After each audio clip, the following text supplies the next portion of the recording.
You can find the Times-Union's reporting on early voting turnout at nynow.org and timesunion.com. And now for more analysis of the week's news, I'm happy to be joined at the Reporters Roundtable by Josh Solomon of the Capitol Bureau of the TU and Dave Lombardo of the Capitol Press Room. Great to see you. Thanks very much for coming in. All right, let's talk guns, specifically Republican pushback to the provisions that were signed into law just about a week ago by Kathy Hochul after the extraordinary session that, when last we met at this roundtable, had not yet been passed. But the provisions include, of course, an expanded list of so-called sensitive places where concealed carry and carry period will not be allowed, as well as significantly higher bars for those who want a concealed carry permit. This, of course, all comes as a result of the Supreme Court decision in the case of two Rensselaer County men who were turned down for a concealed carry permit. Yeah, I think that the Republican opposition was expected, and they had forecasted that for a while. They obviously are very proud defenders of the Second Amendment, but they've already come out and said, we're going to sue on this.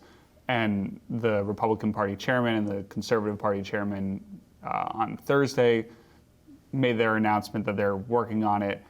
And funny enough, the opponent of Republican Chairman Nick Langworthy in the congressional race, Carl Palladino, has also announced his plans to sue on those gun laws. So we'll see what happens on how sturdy they are.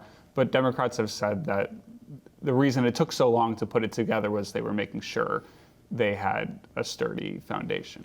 And took so long is something that should probably go in air quotes, because this is a bill that was really rushed through the legislature. This isn't something where we had hearings. There wasn't a lot of public discussion. And so with an issue like this, with guns and legislation that's passing at the dead of night in a rushed fashion, you're going to see two types of criticism. One is probably valid, because if you're rushing legislation, you're going to make mistakes. There's going to be the opportunity to screw things up. And then the other issue is, when you're dealing with guns, there's going to be some sort of partisan pushback automatically. It might not be legitimate, but you're always going to get that on guns. And that's kind of what we're seeing right now. There's aspects of this legislation that might actually be unconstitutional. We've seen in the past with the New York SAFE Act, legislation that was rushed through dealing with guns. There were problems with it. Parts of it were thrown out by judges. So I wouldn't be surprised if we see the same thing here. One provision that has especially aroused ire is a requirement: if you want a concealed carry permit, you have to disclose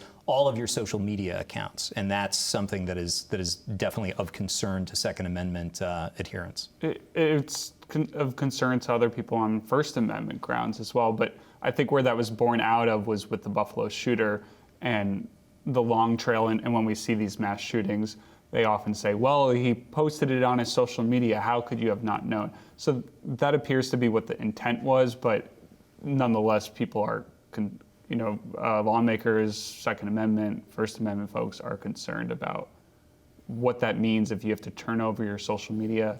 How does that work? What about, distant accounts? And it gets a little squishy pretty quickly. There's also concerns over where you can carry in the Adirondacks. State Senator Dan Steck has brought that up, and the administration hasn't been completely clear on it. The administration has said, look, nothing in this law would prevent you from normal things like hunting, and it really, that inside the blue line, that's forest preserve, not essentially a public park, which is what Dan Steck and Elise Stefanik have been saying. But this law, though, we need to remember, is just the first step here. We need to have regulations that are still to come from the Hochul administration. State police, the DCJS, Division of Criminal Justice Services, are going to actually lay out the rules for where the rubber meets the road on this rule. So we are talking on what is supposed to be the last day of operation for the State Joint Commission on Public Ethics. And they are going out in classic Jacob fashion.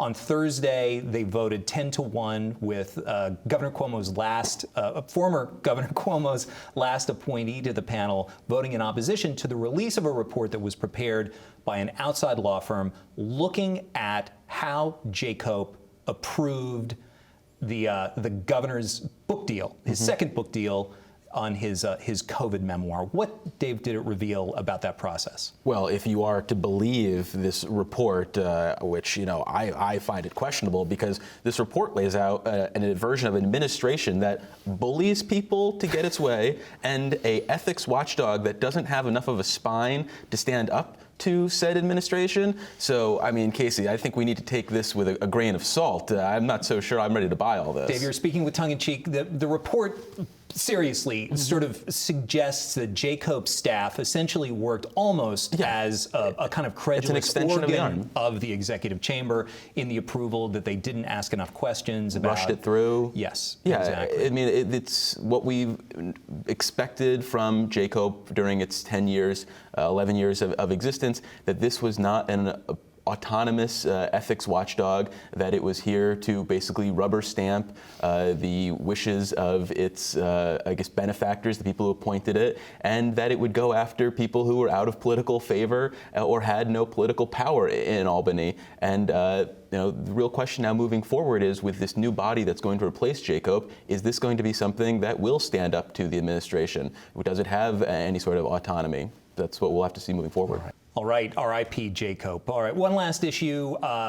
Governor Hochul and New Jersey's Phil Murphy signed a deal for the Gateway Tunnel project, $14 billion. That's just the first outlay for a twin tunnel project connecting the Garden State and the Empire State. Could this turn out to be sort of Governor Hochul's Tappan Zee Bridge, an emblematic big infrastructure project? She may want it to be. It's going to take a long time to build the tunnel, but she'll be able to have opportunities in the construction projects, all that type of space. But will it be the same type of bridge, same type of situation? That seems to be maybe a stretch there. But for now, she's going to push for it, especially while there's federal infrastructure money from President Biden, and they want to push forward at least while they can. So Tappan Zee Bridge, Mario Cuomo Bridge, I'm not sure yet. A tunnel is not exactly the same kind of vaulting piece of infrastructure that a big, beautiful bridge like that can be, right? Can't put it on a license plate, Casey. That's true. You can't. All right. Well, that's where we're going to have to leave it. So thanks very much to Josh Solomon from the Times-Union's Capitol Bureau. And Dave, please stick around. Sounds good.